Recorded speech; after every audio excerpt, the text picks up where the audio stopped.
Masing-masing pasangan calon memang saat ini sedang menjalani masa kampanye terbuka dan juga sedang menyiapkan apa yang menjadi kejutan untuk bisa menyolidkan suara para pendukungnya di puncak dari kampanye akbar pada tanggal 10 Februari mendatang. Mungkin di segmen ini kami juga bisa berikan kesempatan kepada masing-masing para narasumber untuk memberikan closing statement ataupun juga pernyataan penutup. Termasuk juga Bang Mardhani yang tadi menanggapi pernyataan dari Bang Andre dengan ketawa lebar, kemudian juga dengan tepuk tangan yang juga mengatakan tadi Bang Andre bahwa Jakarta sekarang sudah bukan dikuasai lagi oleh Pak Anies mata, tapi Pak Prabowo juga cukup kuat base-nya atau pendukungnya di sini di Jakarta.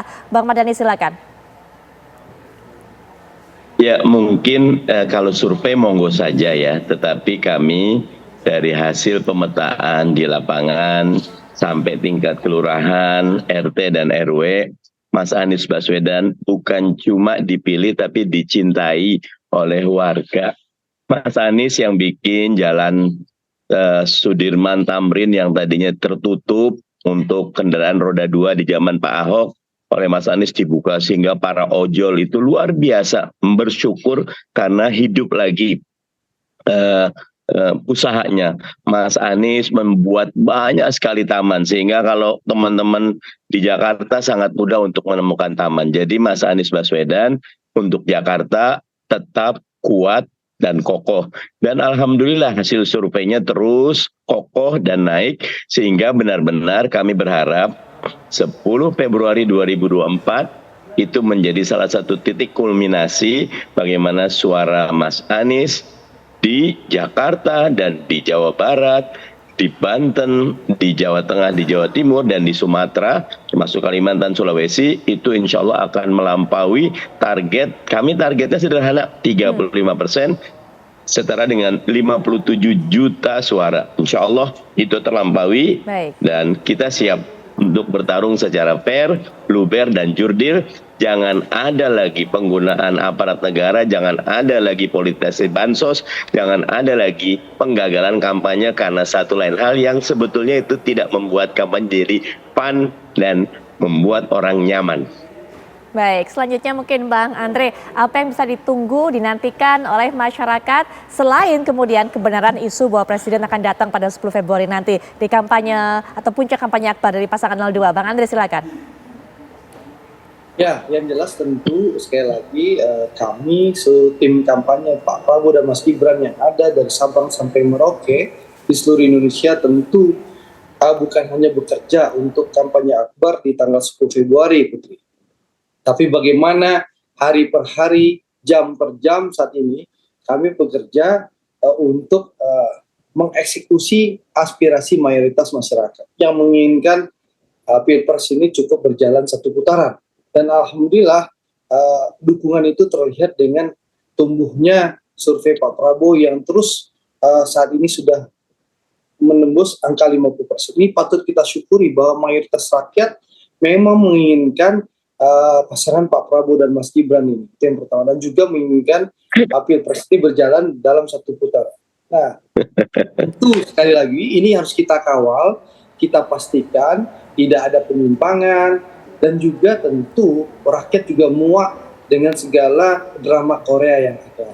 Sekali lagi mari kita melaksanakan kampanye secara santun dan santuy, dan juga harus sesuai dengan aturan. Kalau misalnya ini tempat dilarang untuk digunakan kampanye karena punya pemerintah, punya aparat, tentu jangan memaksakan diri secara arogan untuk memaksakan diri berkampanye di tempat itu. Lalu cabut izinnya karena memang tidak diizinkan, habis itu melaksanakan drama Korea ke rakyat. Rakyat juga muak dengan cara-cara seperti itu, padahal tempat berkampanye, tempat berdiskusi, tempat berdialog itu begitu banyak tempatnya. Mari kita hentikan politik drama Korea. Oke, baik Bang Andre. Silakan. Iya, selanjutnya silakan Bang Michael. Ya, kami dari tim Pak Ganjar dan Prof Mahfud akan memaksimalkan sisa waktu sampai dengan 10 Februari untuk berkampanye, datang ke masyarakat. Kami akan tunjukkan bahwa Pak Ganjar dan Prof Mahfud adalah calon pemimpin bukan yang ditunggu untuk masyarakatnya datang, tapi kita datang turun ke bawah. Bahkan mau menginap langsung di tengah masyarakat. Inilah pemimpin yang datang dari bawah dan datang dari rakyat. Itu yang akan kami tunjukkan. Yang kedua, kami juga menantikan nanti acara akbar di tanggal 10 Februari.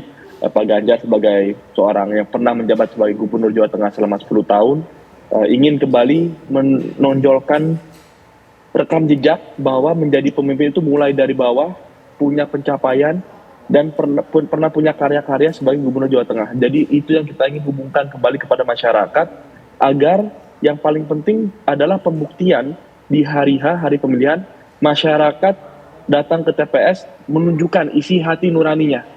Kami berharap tidak ada masyarakat dan tokoh-tokoh yang merasa tertekan. Jangan takut dengan intimidasi, jangan takut dengan manipulasi dan manuver-manuver yang banyak terjadi. Tapi lihatlah ke dalam isi hati kalian dan pilihlah sesuai dengan apa yang kalian yakin. Itu yang kami ingin sampaikan kepada publik. Dan kami yakin hari H nanti publik akan menunjukkan suaranya. Dan Ganjar Mahfud akan masuk ke putaran kedua. Baik, singkat penutup juga dari Ya, saya kira memang menuju 14 Februari pencoblosan Pilpres 2024 ini adalah masa-masa yang cukup krusial. Biasanya pekerja-pekerja politik menyebutnya sebagai masa untuk mengunci para pemilih. Bukan lagi soal sosialisasi, bukan lagi soal bagaimana memperkenalkan calon, tapi 2 minggu tersisa datang ke TPS ini, masyarakat yang sudah kenal sama Amin, kenal sama Prabowo Gibran, yang kenal dengan Ganjar Mahfud, itu dikunci hatinya untuk tetap istiqomah dan memilih masing-masing calon. Dan yang kedua tentu saja, kalau ada yang masih abu-abu, belum menentukan pilihan politik, pasti akan dinego. Kira-kira apa yang akan membuat mereka itu mengubah iman politiknya, mendukung 1, 2, dan nomor 3. Ini adalah fase yang saling jaga satu sama yang lain, supaya basis-basis yang dimiliki oleh masing-masing capres tidak digembosi. Karena kalau mau jujur, invasi ke kantong-kantong lawan pastinya akan terus dilakukan sampai datang ke TPS.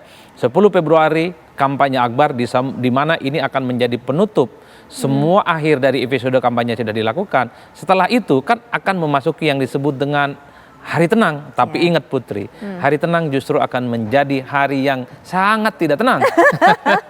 Karena 3 hari itu masing-masing calon dan tim sukses akan bergerilya. Tentu dengan cara apapun untuk memastikan bahwa jagoan mereka akan memenangkan Pilpres di 2024 dengan cara apapun. Baik, kita nantikan bagaimana pelaksanaan dari puncak kampanye akbar 10 Februari mendatang. Apa kejutan yang sudah disiapkan oleh masing-masing pasangan calon, bagaimana upaya mereka untuk mengunci suara, untuk mengunci para pendukung yang kalau katanya Mas Adi tadi dipertebal imannya pada saat kampanye akbar atau puncak kampanye akbar ini. Bang Mardhani terima kasih, Bang Michael terima kasih, Bang Andre terima kasih, Mas Adi juga terima kasih. Sama-sama. Dan sesaat lagi. Terima kasih semua.